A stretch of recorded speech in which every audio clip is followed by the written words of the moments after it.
Hello, and welcome to another episode of Around the Verse, our weekly look at Star Citizen's ongoing development. I'm Sandy Gardner. And I'm Chris Smith. On today's show, we'll take a look at some of the derelict ships that will be scattered around Crusaders' moons in 3.0 and eventually all across the Star Citizen universe. But before we go searching for wrecked ships, let's check in with Eric Curran Davis for an update from our Los Angeles studio. Hey everyone, glad to have you back in Los Angeles. I'm Eric Curran Davis, and I'm here with your monthly studio update. As you may have read in the production schedule this month, we hit our second internal pre-Evocati milestone on Star Citizen Alpha 3.0, which have allowed our daily director reviews to get a comprehensive understanding of how all the new features are working together. These have really energized the team, and we're really excited at what we're starting to see. So let's dig into some of the things that Los Angeles completed this month. Our engineering team worked towards delivering on some of the core 3.0 persistence and entity system features. We finished a large refactor on something we call the Persistent Data Manager, which changes the way data is stored, modified, and accessed while playing the game. This change allows us to distinguish between physical and legal ownership. This distinction is a core requirement to support many systems such as criminality, missions, and persistent spawning. We're now leveraging this new physical ownership feature to develop tracking and management, which will allow for parking. For example, say you park your new pristine Nox inside of a Cutlass Black, it will be there the next time you call your ship. We'd hate to be the reason it's Nox where you expect it.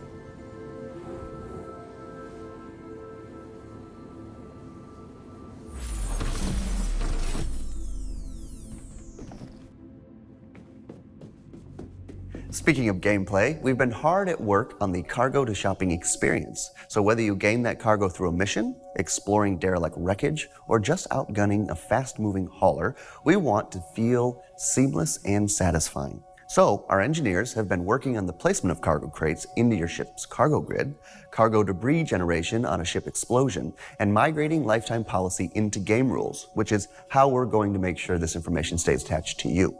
Once your ship has your hard-earned cargo, it will generate certain percentage of cargo in the cargo grid. Then presumably, you'll want to sell that cargo. So our engineers have integrated this newly complete shop code with the Solar System Shopping Service, which allows the shop inventories to populate dynamically. It also allows items and commodity stock to be influenced by the purchases and sales of other players. Now over on planets, we've put the finishing touches on our gravity lev system, which was needed for some ground vehicles, specifically as changes to the planets, physics zones, IFC or Intelligent Flight Control System, and some other necessary improvements left the hovering vehicles dragging more than hovering.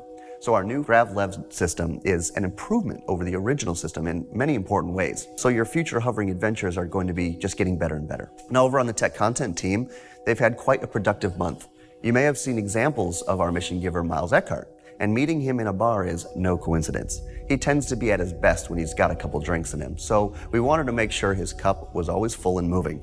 So we've set up some runtime simulations for the undefined liquid in his cup that not only follows his animated movements, but will also respect planetary gravity.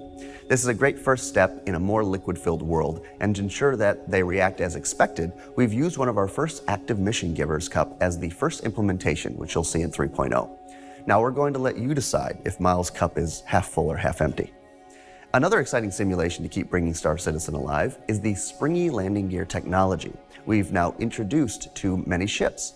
Up until now, ships have landed as gracefully as a cinder block, no matter how good a pilot you are. And to rectify this, we've begun implementing the landing springs and compression technology to allow for a bit more cushioned landing experience, especially on uneven terrain. Not only will you feel the difference, you'll also see the landing gear react naturally to the weight of the ship relative to the planet's gravity as you come in for landings. Sometimes the smallest things make the biggest impact.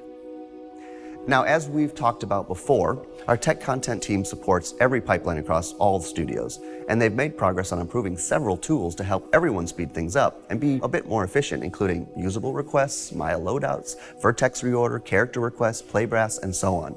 Now, one tool that they made exciting progress on is updates to our exporter.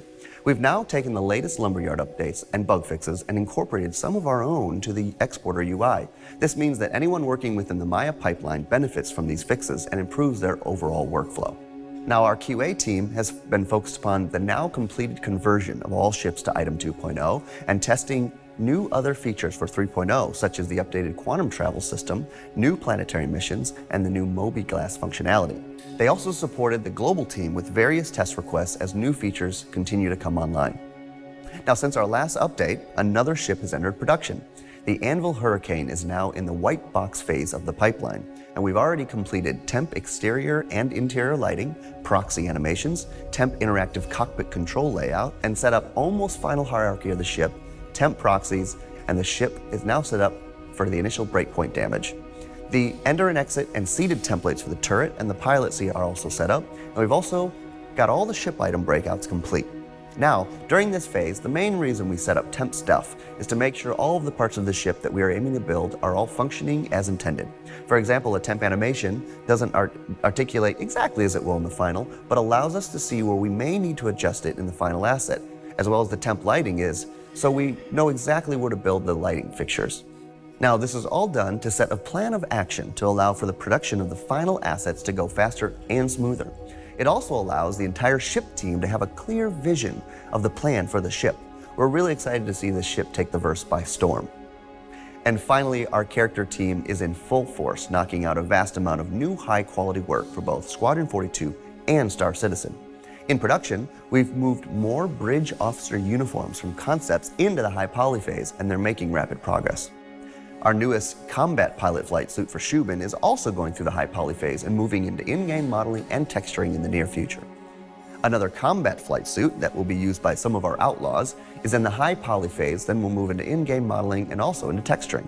Our medical corpsman has gone through high poly and into in-game modeling to get them working in our various med stations throughout the verse. With the introduction of the Levski landing zone on the Delamar asteroid, we have a few civilian costumes ready to go in the verse to help populate the People's Alliance of Levski. And now on the topic of customization, we're starting to explore other opportunities, and one of which will be tattoos.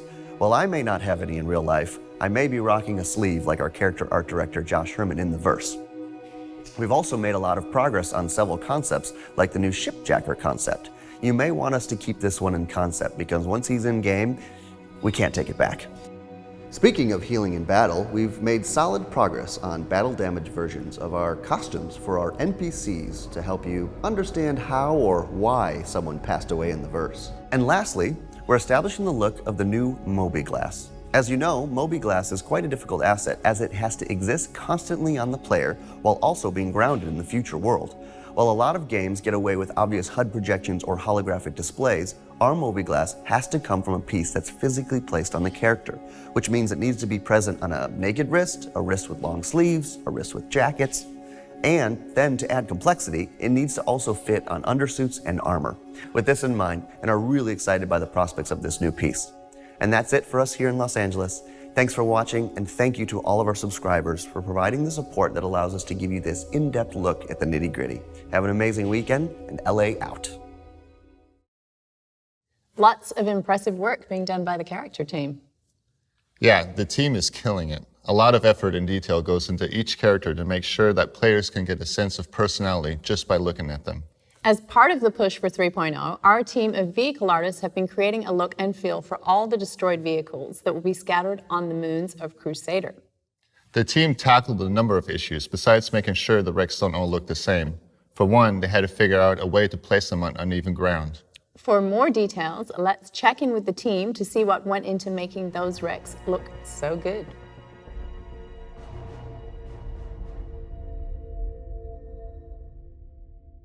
The whole Derelict process started last year. You probably remember the demo that we done at Gamescom. You saw a starfarer in a kind of a derelict state. We also then took that information, or that kind of data, should we say, and started to kind of prototype using the same geometry on planet. So the R&D process was kind of done mid last year. It's kind of exponentially grown from there. So initially, the sort of task that was given to us was to create these derelict sites, and at the beginning it was sort of more of a technical challenge where we were just trying to break the ship apart, but then I think gradually over time, the more we started to delve into it, the more the possibilities of what could be done with it was just sort of growing and growing in scope. So by the end of it, we were thinking things like inhabited like space sites that have been taken over by bandits. You could be set up as decoys for potential enemies that could be kind of waiting there for players to then sort of jump into and then surprise them. And the more we thought about it, the more it sort of grew, and the more ideas that sort of came about from it. So it started off as more of a technical sort of challenge and just trying to get something in there, and it sort of grew in scope as we went along, which was for us like a really exciting thing. We have to populate the planets with a certain amount of stuff, like outposts, which you've already seen, and the derelicts, which you see in today. And it's kind of a really kind of good opportunity to just sort of get really creative with the assets that we've already made. There's no real kind of breakdown of the ship that exists, because we already have to kind of break the head off and break the body into parts for the whole damage system to work in the engine.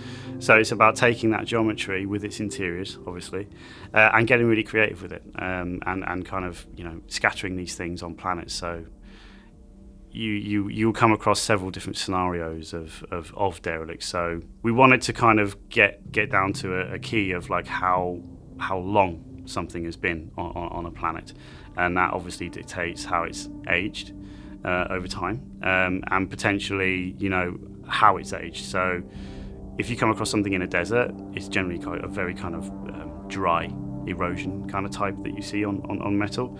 If you come across something in the snow, it's completely different. If you come across something in a swamp, it's completely different again. So we have all this information that we need to kind of make work on these assets with as little human input as possible, should we say. So we had to be very kind of clever with the shader setup to work in different biomes efficiently. It all really comes down to how big the ship is and how the interior was laid out. For example, the ship I was working on, the Caterpillar, is very, very modular ship by the design and how it was built in universe. So I was allowed to go actually quite big with how many modules I could use for it. And that allowed me to create as many different scenarios and sets, from just 2 small pieces to the almost full complete ship laid on the ground. But if it comes down to smaller ships like Freelancer, we pretty much resolved it by just using the existing damage and just spicing it up a little bit, because obviously when you don't have explosions, when you don't have all the fireworks, and it's just on the planet, and you can go there and study and can come up close to it, you kind of need to put a little bit more detail into it. With these derelict sites, we kind of wanted to give the player a point on a planet or somewhere in the universe which gave them a destination. And we didn't want the destination to be simply just some pieces on the floor. So for us, we wanted to explore the idea of these derelict sites being a character within themselves. So when you approached a derelict site, you could then, just by looking at it, seeing what it offered, whether it's hostile, whether it's something that was a severe crash, whether it's a place that's been taken over by bandits. And so with that, we wanted to create these little pockets in space where players could go and feel like they were part of like history, and there was a bit of story behind them and a bit of growth behind them. And for us, it was a great opportunity. For sure, if a ship has kind of been laid to rest, should we say, in a desert, then it does kind of almost kind of mold in with the sand in a certain direction. So you can get very kind of creative with how that kind of merges in with different terrain types, for sure. But also you can go complete other spectrum, like what are you going to do if you find something in a lake? What are you going to do if you find something hanging off the edge of a waterfall? There's so many kind of creative opportunities to create these moments that a player vividly remembers, like the first time they come across that site. It's our job for them to switch the game off and go, guys, have you seen this crash site here? It's totally awesome. So we want to create opportunities like that for the player to see. We then need to kind of go hunting across planets to find sites. So if you worked in film, you'll generally have like a location scout at pre-production who will kind of go through the script, and they'll be appointed to go out around the world and find these key locations that would suit the script. So it could be anywhere in the world. So it's very much, we have to do like a mini version of that in the editor. So we have to go out and find these locations that kind of complement the sites that we're trying to make. It's not as simple as place, site here, done, and walk away. If you were to fly around a planet on a ship, it would take you an extremely long time, right? So you'd have staff sat there all day flying their ships, just going, oh, I think down there look nice, and great, I'm sure they'd love it. But the fact remains we can't do that. So in the editor, we can just kind of essentially warp speed around these planets, locate sites, locate valleys, and it's really interesting that a certain site may look a certain way at a certain time of day, but when that planet rotates and the sunset kicks in, it's a completely different animal. So we have to kind of, you think about that as well. And the habitation side of things, like we want to get into sun goes down, lights go on. There's all these kind of cycles that we need to think about. Maybe a campfire lights up. There's all these kind of things that add so much more than just a derelict lump of metal in the middle of nowhere. You want to also have enough room so you can place your derelict in such a way that the light just goes exactly where you want it. So it's like a nice glancing or a nice kind of complementing light on the derelict itself, which further kind of intensifies the effect. It's interesting because it's almost you're doing exactly what they're doing in real life, and kind of you're setting this scene up to be hopefully beautiful when the player comes across it. When players are sort of navigating around, they might just see a sneak peek of a little bit of a Starfarer or a little bit of a Gladius or whichever ship that may be, and suddenly it becomes an intriguing point, and then suddenly you're lured into this location that you never imagined. And I think it's moments like that which just add to the whole universe, where you never expect to come across something, and suddenly you find something which just tells a tale in the story. When we come to work on a derelict site and how we approach it, we sort of have to use our own imagination and kind of come up with our own scenarios of what could have possibly happened in this crash site, what could potentially have developed over time with a crash site, because it might just be an initial crash, but then over time different factions might have taken it over, so they might have all left a little trace of history. And for us, there's no written law in any of this. It's kind of up to us to just go a bit sort of wild with our imagination, sort of really push it. And it's great for us as an artist because it's a bit different from just a sterile ship. We saw with these derelict ships, it was a way to take the existing assets and do so much more with them. The first part of the process, obviously, we build off the stuff that we done last year. The shader setup that we done just kind of wouldn't work anymore for the way the planets work. So the second layer on a ship's shader needs to inherit what the biome is, right? So there's always going to be metal, but then that second layer could be snow, it could be sand, so it harmoniously blends with the terrain, right? It doesn't look like it's just been stuck on. And it's a case of really kind of understanding what you're trying to do with the site. So as we've worked and the guys have kind of worked on this stuff, we've been going, what would be really cool? Like, could we set up a little base here where someone's kind of taken the husk of, or the hull of a cutlass, and they've created a little hacking pod out of it. That instantly transforms that ship into being something completely different, and it's a makeshift home for someone. And kind of like if you were to find a site potentially up high in a high altitude, for sure, like where you're going to get power from. Obviously, you've got solar panels which you can use, but we're also trying to get movement into the scenes as well. So rather than these kind of static sites, just put in some windmill fans, generating a bit of power, a few aerials wisping in the wind. Cloth obviously speaks thousands of words when it's moving. There's all these kind of little things that we're trying to do to kind of, it's like that kind of subconscious meaning to everything that we're trying to execute at the same time, which is cool. I think it's really cool. And the guys have done really well at kind of creating this kit that complements the sites as they are. So, as I said, we started off with the base hull, and you're still going to get these sites. 80% of them, you're just going to find the ship, and there's going to be nothing in there. The other 20% will be someone's come across it and they've decided to make it their home, their outpost.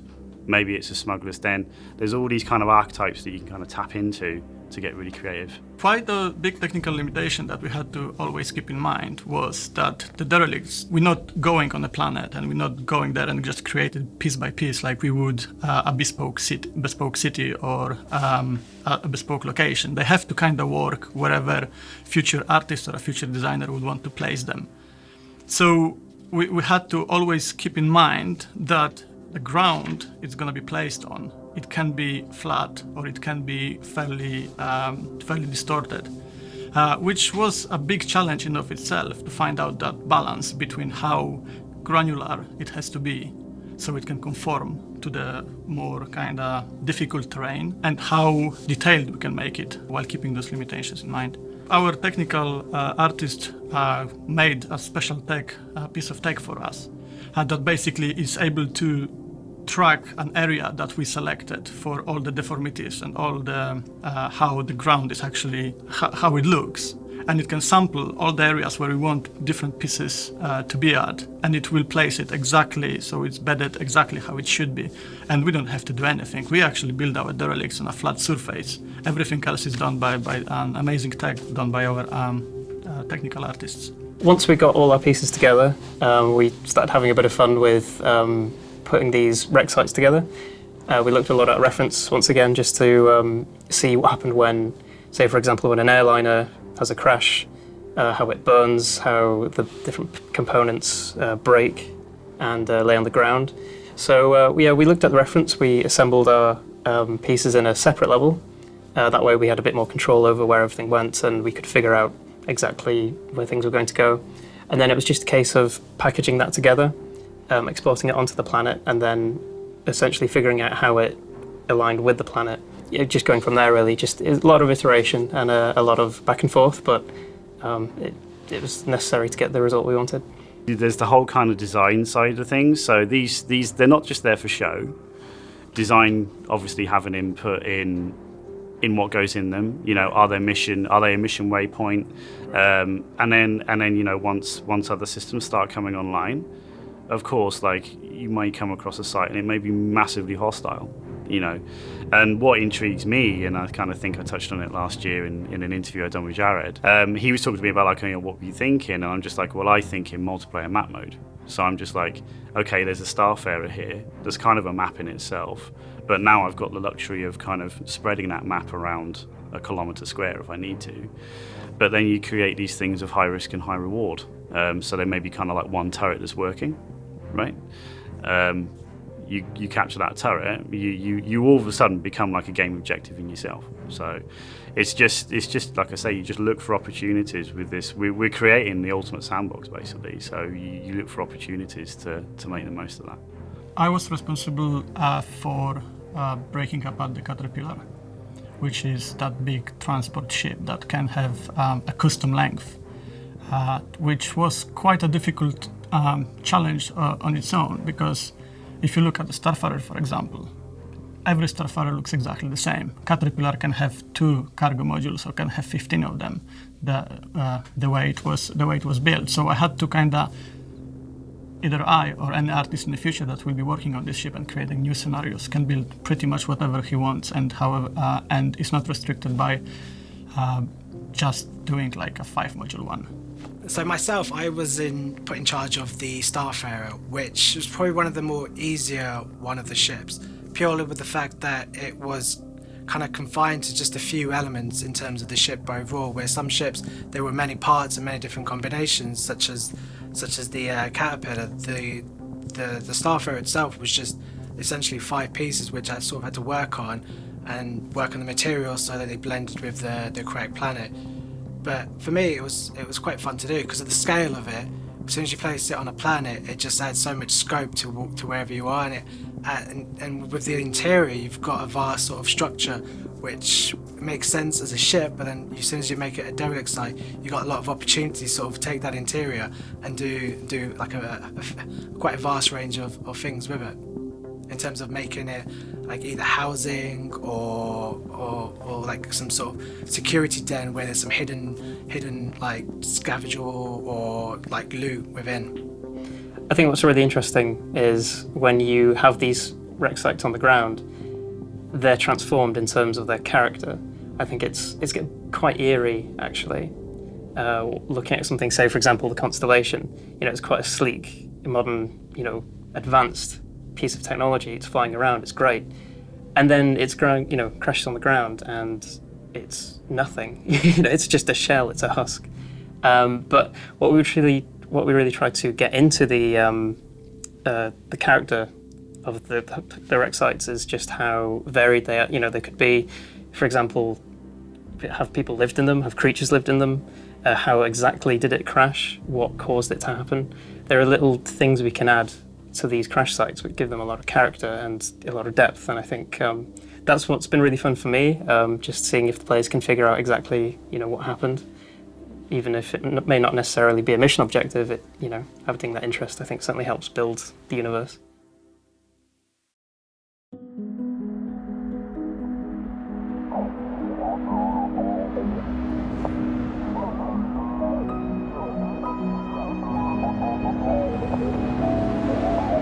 Yeah, I guess you could say ships have always held kind of a power over me. I mean, growing up, I couldn't get enough of them. I'd hang out by the pads any chance I got and listen to the pilots swap stories. My dad used to tell me, you weren't born, you landed. But yeah, there was always something about them.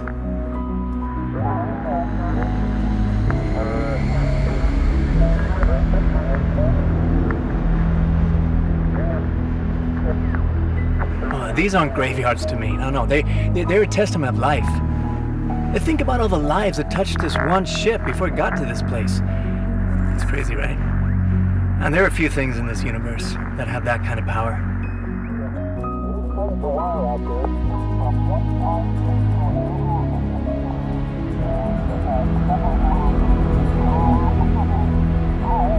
To me, it always comes down to the people who flew it. The modifications that they made to make it theirs. I mean, we could find 10 Connie wrecks, and even though the layout's going to be the same, every single one of them is going to be different. There'll be some kind of lingering presence to connect you to the people who lived on it.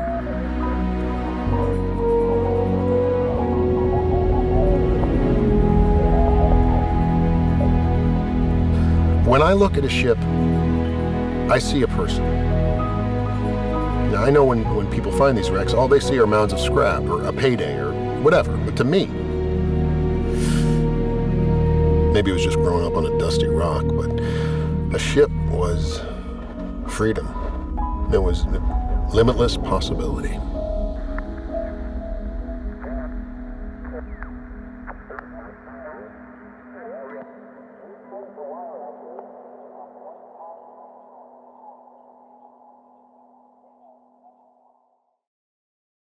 These crash sites will be a great place to run missions, find valuable scrap, and maybe even encounter other players. Should make for some exciting gameplay.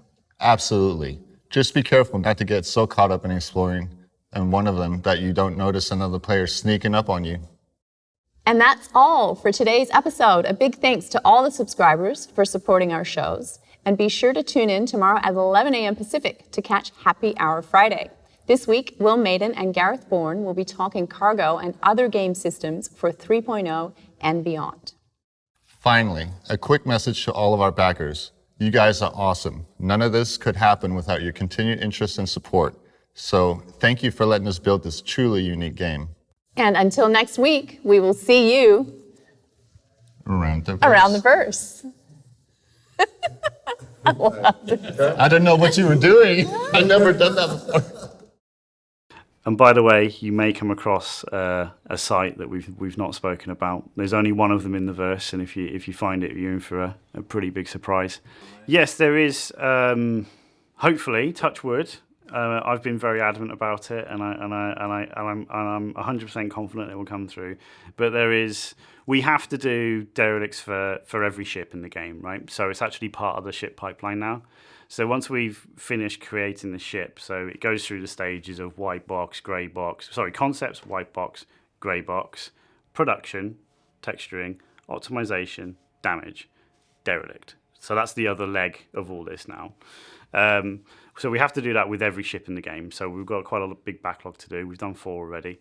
But one of those 4 is massive, and you might come across one in the verse. There's only one in all the verse at the moment. But it's there hopefully to be discovered. And yeah, you can get a good sense of scale of how big these things are when they're on the ground. Good luck trying to find it. Cool. And you can see that from outer space, that site. When you're going across the planet, you can see just this like 3-4 pixel thing on the terrain going past. It's that big. It's huge.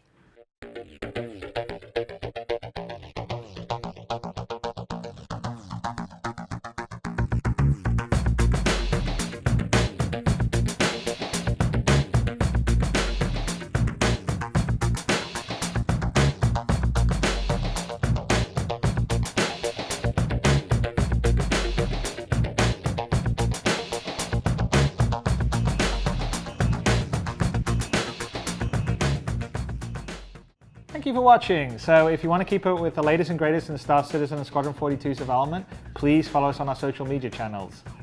See you soon.